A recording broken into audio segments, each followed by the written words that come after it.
الرحيم والصلاة والسلام على أشرف المرسلين. المتكلم المختار الأعمار عبد البلد الشجاع. أنا شاكر الوزير على هذه الزيارة اللي في الحقيقة هي أول وزير يقوم معاينة مباشرة هذه المكاين وتصفية المعدن اللي موجود في الشجار من له عاد داغر 15 سنة من 2014 هالمكاين موجودين.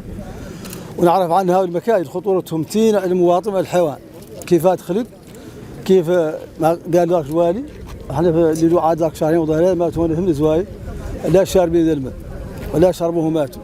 ودائما المواطنين هون يجون شاكين لان ماتوا لهم عزول ماتوا لهم الشاه من الغنم لا خاضوا منها والله شربوا الماء ويموت ياسر قاع شي ما فطن لا علمنا به.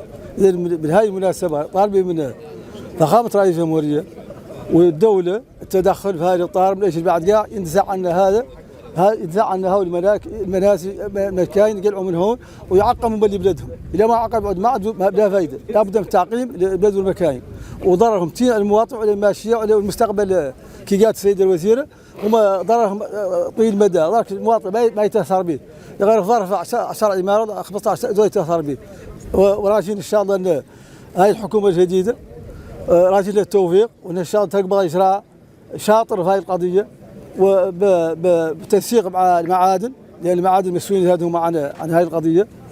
وعلى كل حال شاكر للسيده الوزيره وشاكر الوالي على هذه الزياره اللي قاموا بها الين شافوا هم بعينهم خطورتها وشافوا اللي يصفى به هذا المعدن هون تصفيتين. هاي عند الماكينه ابسط من ذيك اللي هو كان عند ذاك الجينا هذاك كذا يصفى بشمتين من ذاك بهم اللي يروقوا الشيء ما قدروا ياخذون المكان وتاخذوا لايك التراب ياخذوا لايك دارهم هوك.